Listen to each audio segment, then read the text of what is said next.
Grace Strachan. Grace is out of Kansas City, I believe. Kansas City, yes. Yes. Overland Park, Kansas, yes. Overland Park. Okay. That greater Kansas City area. Yes. Grace and I just saw each other 1 month ago, actually out here in South Jordan. Grace, I know you've got some great stories to share with everyone tonight, so I'm going to let you take it from here. Thank you so much, Callie. I really appreciate it. Well, the first story that I have to share tonight is I get up every morning and the first thing I do is whoever comes to my mind, I share a card with them.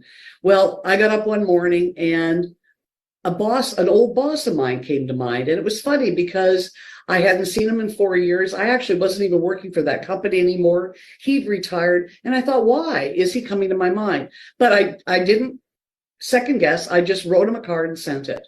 And forgot about it, wrote something very nice about how he had been a mentor of mine.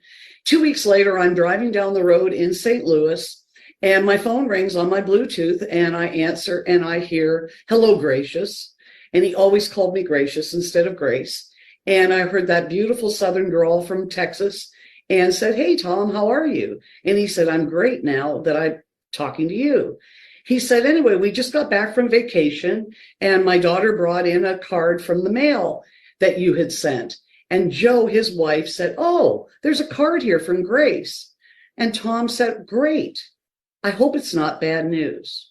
Well, here I am driving down the road in St. Louis and my heart went into my throat. I thought, oh my, what bad news.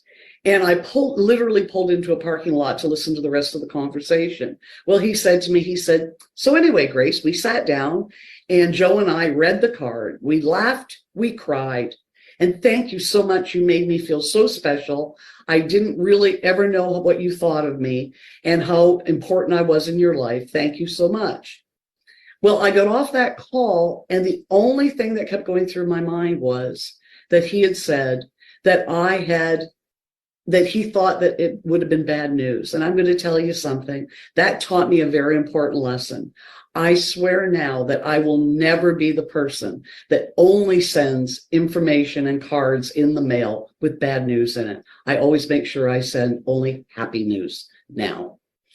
And so the next card that I wanted to share was when my husband passed away. Just to let you know, I never sent Christmas cards. I worked in corporate America, and I found that over the years that if you sent Christmas cards, they never got to the department that you wanted them to go to, because that receptionist got to keep those cards at the front desk and decorate her desk. So I always sent New Year's cards. But when my husband passed away, he passed away a week before Thanksgiving. I really wanted to send a Thanksgiving card and I couldn't get myself to do it. So I sent a Christmas card telling people that I was full of gratitude for all the wonderful years that I had had with my husband. Well, one thing I learned very quickly was that a lot of the people, a lot of my family, a lot of friends separated the pictures that I had put on the card of my husband and myself on the inside of the card. They separated it from the front of the card and put the pictures on their refrigerator. And I was in awe because when I went home to visit in Canada, almost everybody had them on the refrigerator. And I finally got up the gumption to ask why. And my sister-in-law said to me, "Grace, you don't realize that we've never seen any of these pictures. I know you've probably shared them on Facebook, but all of these pictures were taken in the United States, and we never ever saw any of these. So I want to thank you for the card you sent us, because it was such a blessing, because it really was in memory of Rick, and we now have a memory that we can keep forever."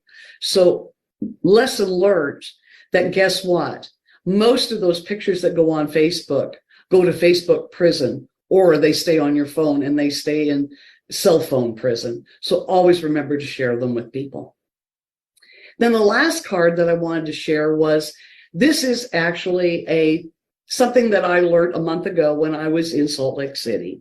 Cody said to us, you have to learn to send out systems cards as a heartfelt card. And I have always believed that a system card or one card sent to many people is just a card sent to many people.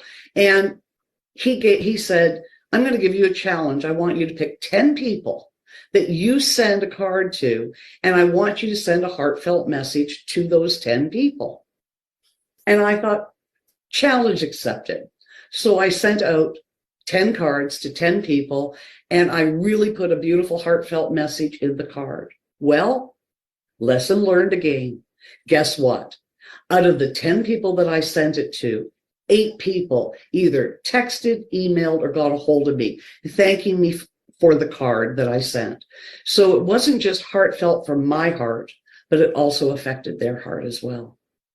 That's why I love send out cards, and that sending those heartfelt cards every day makes my day as well as theirs. And now I'm realizing, guess what? Systems do as well. Thank you. Thank you, Grace. I love